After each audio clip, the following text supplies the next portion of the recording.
అంకెలు అంటాం. చెప్పండి లెక్కల రాత గుర్తుల్ని. అంకెలు మొత్తం 10.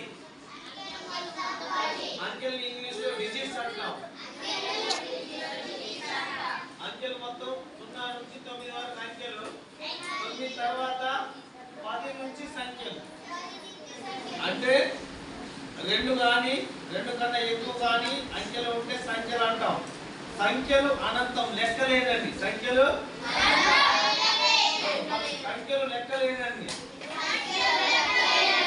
అంటే సంఖ్యలకి మొదలు ఉంది. మొదటి సంఖ్య ఏది? మొదటి సంఖ్య 10. చివరి సంఖ్య మనం చెప్పలేము. చివర లేదు. సంఖ్యలకి చివర లేదు. కానీ సంఖ్యల్లో రకాలు ఉంటాయి.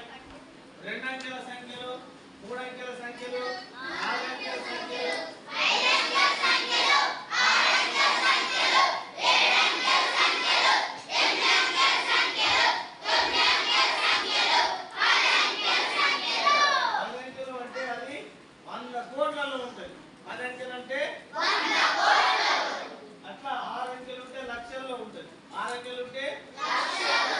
3 అంకెలు ఉంటే 100లో ఉంటుంది. 2 అంకెలు ఉంటే 10లో ఉంటుంది. ఇట్లా 2 అంకెల చిన్న సంఖ్య 10, పెద్ద సంఖ్య 99. చెప్పండి 3 అంకెల చిన్న సంఖ్య 100, 3 అంకెల పెద్ద సంఖ్య 999. 4 అంకెల చిన్న సంఖ్య 1000, పెద్ద సంఖ్య 9999. అలాగే 5 అంకెల పెద్ద సంఖ్య 10000, పెద్ద సంఖ్య 99999. అలాగే 6 అంకెల చిన్న సంఖ్య 1,00,000. 6 అంకెల చిన్న సంఖ్య 1,00,000, పెద్ద సంఖ్య 9,99,999. 7 అంకెల చిన్న సంఖ్య 10,00,000. 7 అంకెల చిన్న సంఖ్య 10,00,000, పెద్ద సంఖ్య 99,99,999. అలాగే 8 అంకెల చిన్న సంఖ్య 1,00,00,000. 7 అంకెల చిన్న సంఖ్య 1,00,00,000, పెద్ద సంఖ్య 9,99,99,999. అట్లా 9 అంకెల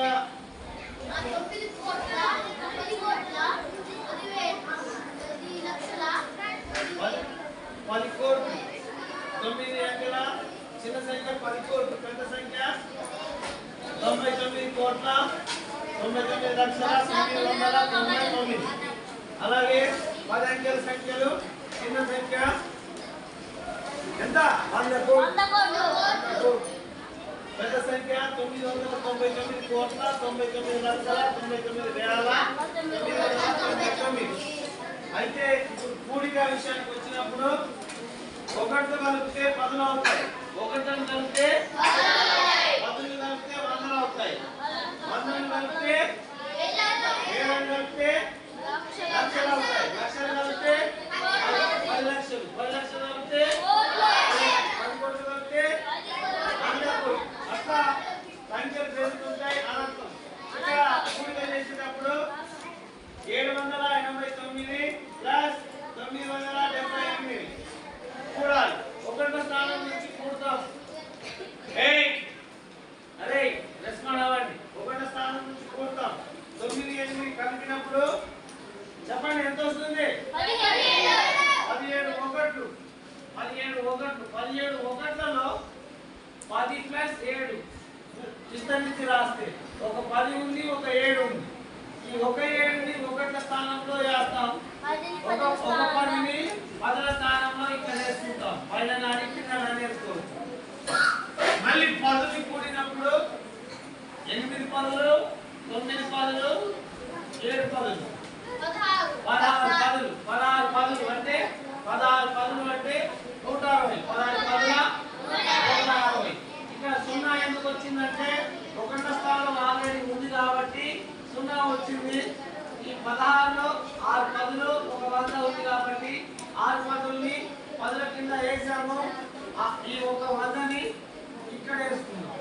ఓకే, ఇప్పుడు 100ల స్థానం కూర్చున్నాం. 1000ల స్థానం లేదు కాబట్టి వచ్చిన వాటిని మొత్తం చేసేది లేదు కాబట్టి ఇక్కడ ఒక 700 ఇది ఒక 100 800 ఇది 900 మొత్తం 1700 అంటే 2 సున్నాలు 100 అంటే 1700 అన్నా 17 పక్కన 2 సున్నాలు పెట్టినా ఒకటి 1700 అంటే 2 సున్నాలు 17 పక్కన పెట్టాము. పెడితే ఒకట స్థానంలో 7 ఉంది కాబట్టి 0 వచ్చింది. మొదటి స్థానంలో 6 ఉంది కాబట్టి 0 వచ్చింది. మొదటి స్థానంలో ఏమి లేదు కాబట్టి 17 వచ్చింది. ఈ 17కి లెక్క లేదు కాబట్టి 17 వేసేసాం. అదే ఇటు లెక్క ఉంటే ఇక్కడ 7 వేసి ఈ వ్యాలని తీసుకెళ్ళి ఇక్కడ వేసేవాళ్ళు. ఒకటి 10 100 వేలు కదా, ఈ వేలని తీసుకెళ్ళి ఇక్కడ వేసేవాళ్ళం కాబట్టి ఇక్కడ 17 వేసేసాం. ఇట్లా 3 గంటలు చేయాలి. ఓకేనా? ఇప్పుడు తీసివేద్దాం అక్కడ